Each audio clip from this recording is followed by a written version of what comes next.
Your Android phone is hiding things from you, seriously. Right now, sitting in your pocket or on your desk or charging on your nightstand, your phone has features and tricks and settings that most people will never find, never use, and never even know exist. And honestly, that's a little bit of a crime. Because some of these things are going to completely change the way you interact with your device every single day. And I'm not talking about downloading some random sketchy app or rooting your phone or doing anything complicated or technical or risky. I'm talking about stuff that is already built into Android right now, already sitting on your phone, just waiting for you to go and find it.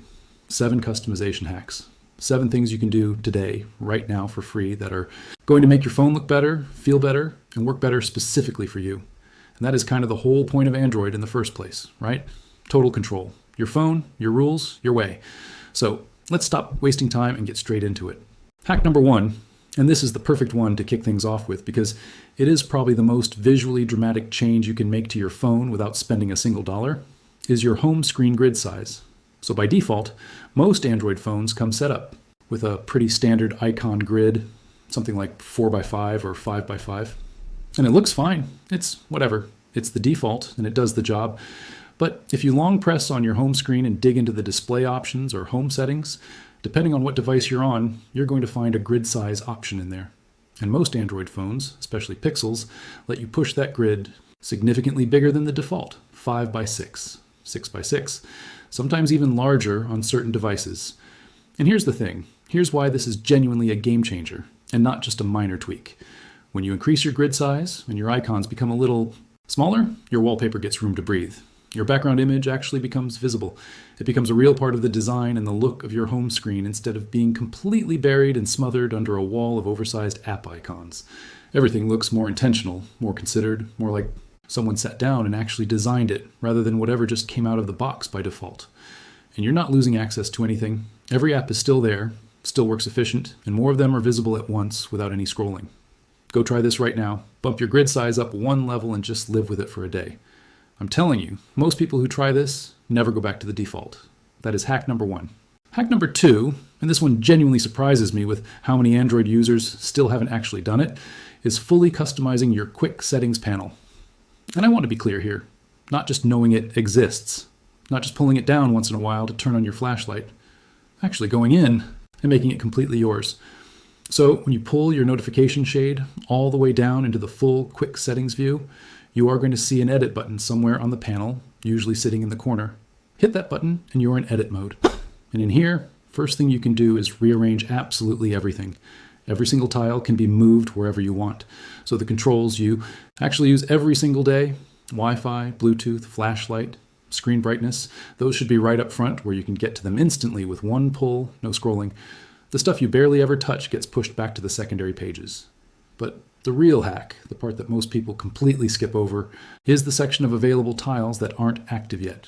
Scroll through all the extras in that edit menu. Screen recorder is in there and hidden by default on most phones. One-handed mode is in there. Extra display controls, focus modes, all kinds of stuff, depending on your device and your Android version. Spend 5 minutes going through everything available, and I promise you are going to find things you wish had been on your quick settings panel this entire time. Your most used controls, one swipe away, exactly where you want them. That is hack number 2. Number 3, and this one sounds almost too simple, but the actual daily impact of it is way bigger than you would expect, is using your always-on display way smarter than most people currently are. A lot of Android phones have an always-on display mode where the screen stays active with basic info even when the phone is locked and sleeping. Clock, date, notifications, all visible without picking the phone up.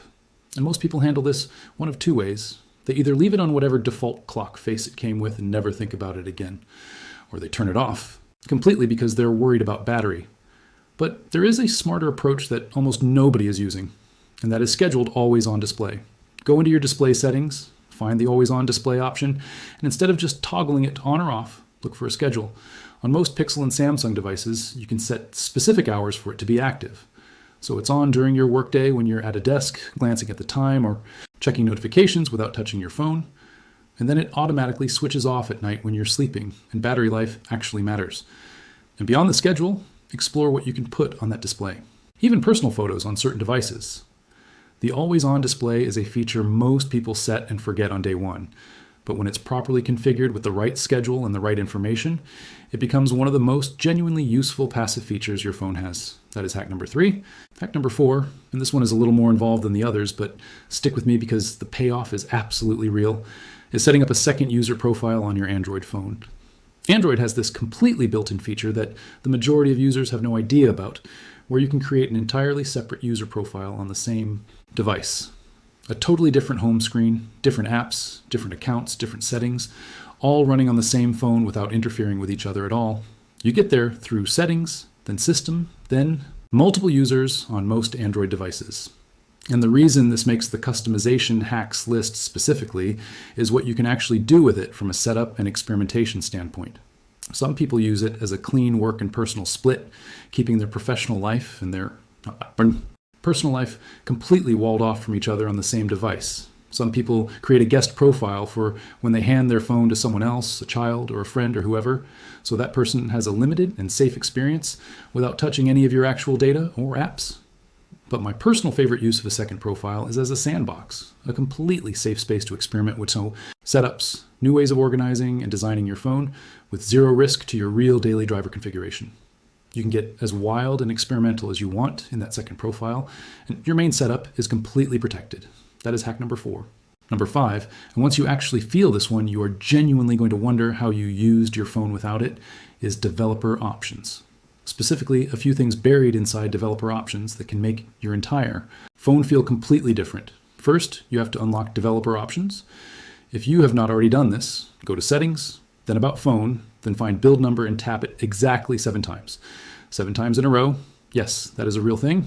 And after that, developer options will appear as a new menu inside your main settings app.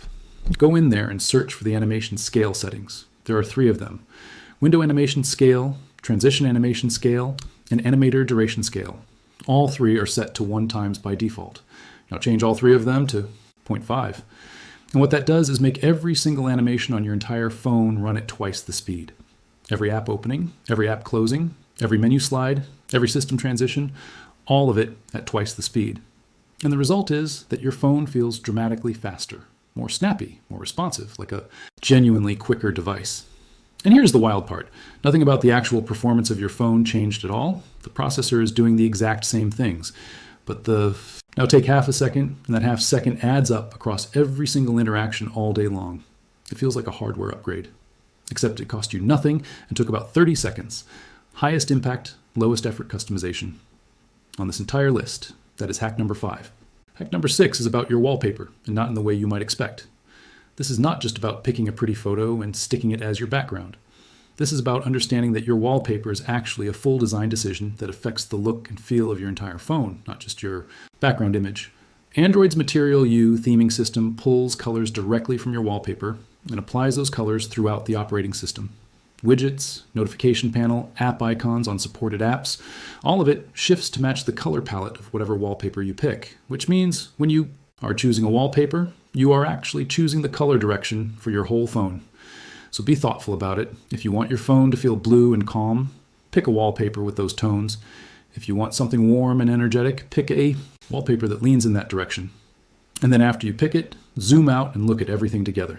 The icons, the widgets, the colors, the background, the whole picture at once. When everything works in harmony, your home screen stops looking like a factory default and starts looking like something genuinely designed. And if you are running Android 16, you have the new live wallpaper effects layered on top of all of this as well. Weather animations, cinematic depth, shape cutouts, all of which take your wallpaper from a static image to something alive and dynamic. Use every tool available to you. That is hack number 6. And hack number 7, the last one. And this is genuinely the most underrated thing on this entire list, and it almost never gets talked about the way it should. Hack number 7 is actually using widgets the right way. Not just dropping a weather widget on your home screen because someone told you to once. Actually sitting down and thinking about your home screen as a designed layout where widgets are the primary element. Because Android's widget system is seriously powerful when you dig into it. Widgets resize. They surface live information from apps you already use every day.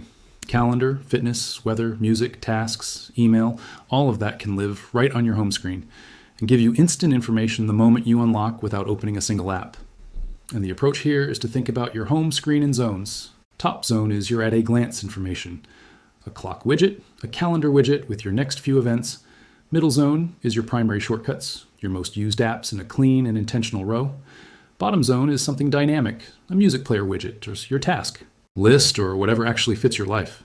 When you design your home screen with that kind of intention behind it, instead of just randomly placing icons wherever there is empty space, everything transforms. Your phone stops being a grid of apps and becomes a personal dashboard built around how you actually live and work.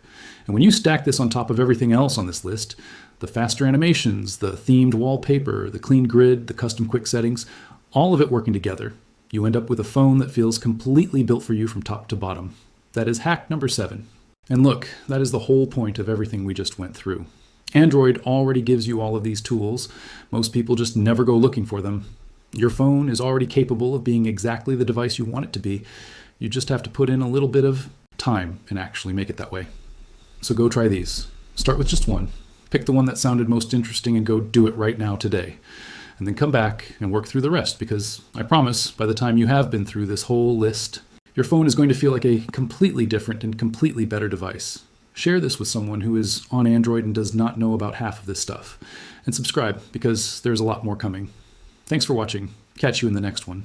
Peace.